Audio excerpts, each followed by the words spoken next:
জামাতের এমন সাহসী সিদ্ধান্তকে আমরা অবশ্যই সাধুবাদ জানাই। মানে এই যে গাজী নজরুল এই সাতক্ষীরার 4 আসনের এমপি, নারী কেলেঙ্কারিতে তাকে পুরো জামাতের দল থেকে বহিষ্কার করা হয়েছে এবং সেটা অলরেডি নিউজ হয়েছে, আপনারাও জানেন, আমরাও জানি। আমরা মানে জামাতের একটা সাপোর্টার হিসেবে বা এই দলটা সুসংগঠিত বলেই আমরা এদের সাপোর্ট করি। আমি জামাত করি না, বাট সাপোর্ট করি, তাদের ভালো কাজকে সাপোর্ট করি, অ্যাপ্রিসিয়েট করি।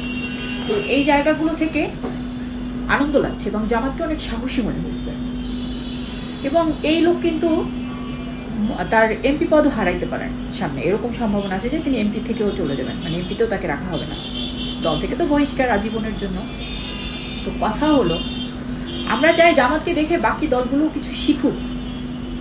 এই যে কিছুদিন আগে সংসদে এমপি মনিরুল, বিএনপির, এত দাড়িওয়ালা, দেখতে একদম জামাতের কর্মীর মতোই মনে হবে, বা জামাতের একদম পুরো সংগঠকের একজন কর্মী বা জামাত কর্মী এরকম মনে হবে, কিন্তু সে বিএনপির, এই দাড়ি, পাঞ্জাবি পরে। সে নারীদের বোরকা নিয়ে যে কটাক্ষ করেছিল, সে একটা নারী নিয়ে ধরা পড়ছে, আমি দেখাবো একটু পরে। তারপরে যে তাদের নারী সংরক্ষিত আসনে এমপি তুলি, সে তাদের বিএনপিরই একটা লোকের সাথে ধরা পড়ছে, সে ভিডিও উঠে এসেছে। তারপরে তাদের তো এরকম প্রতিদিন আমরা নিউজ পাই ভাই, কিন্তু জামাতকে এদেশের মানুষ একটু অন্য চোখে দেখে, কারণ জামাতের দলটাই হচ্ছে শিক্ষিত। এই জন্যই জামাতের এই একজন এমপির এই কুকর্ম 2 মিনিটের মধ্যে পুরো সোশ্যাল মিডিয়া ভাইরাল হয়ে গেছে।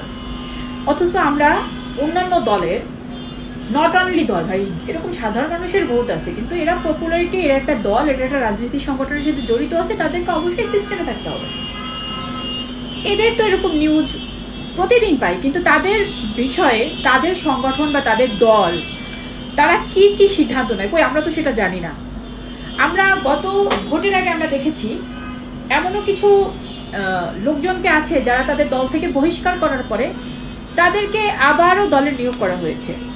এমন আছে যে তারা বহিষ্কৃত হয়ে গেছে, তারা ইলেকশন করতে পারবে না, নমিনেশন পাবে না। এমনও আছে অনেকে নমিনেশন পেয়ে গেছে, অনেক আছে ছিল ধর্ষণের সাথে, খুনের সাথে, চাঁদাবাজির সাথে, দুর্নীতির সাথে জড়িত, তাদেরকে ফের আবার তারা নমিনেশন দিয়েছে বা তাদেরকে দলে আবার ফিরাই নিয়েছে।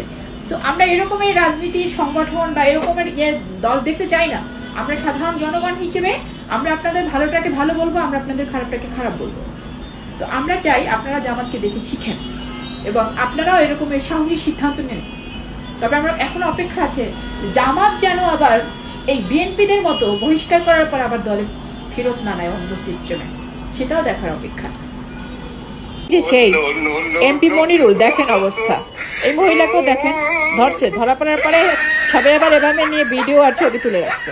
এই যে লুডু খেলা দেখেন, লোকটাকে দেখেন, এই যে বগুড়ার স্বেচ্ছাসেবক দল দেখেন অবস্থা। এই যে রেজাউল করিম রেজা, বিএনপির, কি দেখবেন কর, এই যে তাদের মহিলা দলের নেত্রীর বাসায় বিএনপি সভাপতি, চেহারা দেখেন। আপনি বিএনপির ইউনিয়ন সেক্রেটারি, আপনার নাম কি? মোশাররফ হোসেন, আপনার বাড়ি নোয়াখালী। এদিকে তাকান, এই যে তাকান, এই এমপি তুলি, এই নারী সংরক্ষিত আসনের এমপি, ওনার নাম তুলি। এখন কি আমরা আশা করতে পারি না যে বিএনপি থেকে এই 2 জন এমপির যে বের হয়েছে, মনিরুলের আর এই তুলির, এদেরকে বহিষ্কার করুক, দল থেকে বাদ দিয়ে দিক, এমপি তো পদ হারাক? এটা তো আমাদের সময়ের দাবি। এখন আরেকটা জিনিস দেখাবো, ওয়েট করেন। জামাতের ওই এমপিকে বানায় পড়তেছে, তারপর ক্ষোভ প্রকাশ করতেছে, নিউজে আস, কি বুঝলেন? তো এই নজরুল এমপি নজরুলকে বহিষ্কার করার জন্য সবাই মিলে যে আন্দোলনটা করছে, এখন কথা হলো বিএনপিতে এরকমের যে কত প্রতিদিন বের হয়, প্রতিদিন এদেরকে বহিষ্কার করার জন্য আপনারা সেভাবে আন্দোলনে নামেন প্লিজ। এর আগে তো কোনোদিন দেখি না এরকমের আন্দোলন করতে, যে কেউ ধরা পড়ছে এরকমের নারী কেলেঙ্কারিতে এরকম আন্দোলনে নামছে। আমি আমার বয়সে আমি দেখি নাই কোনো রাজনৈতিক ইস্যুতে এরকম, ফার্স্ট টাইম দেখলাম, ভাল লাগছে বিষয়টা, চেঞ্জ আসতেছে, চেঞ্জ। এখন আমরা চাই বিএনপিতে যারা এগুলো করতেছে এদেরকে বহিষ্কার করা হোক এবং আজীবনের জন্য এই যে এমপি আছে এই 2টারও বহিষ্কার করা হোক এবং সবাই আন্দোলনে নামেন আপনারা। কারণ কথা হলো অপরাধীর কোনো দল নাই, বহিষ্কার করে দিতে হবে, ওর আর অপরাধ করার মতো যেন সাহস না পায়, সে যে দলেরই হোক, সে যে পজিশনেই থাকুক। এইরকম একটা সিস্টেম চালু করতে হবে এই জামাতের মতো।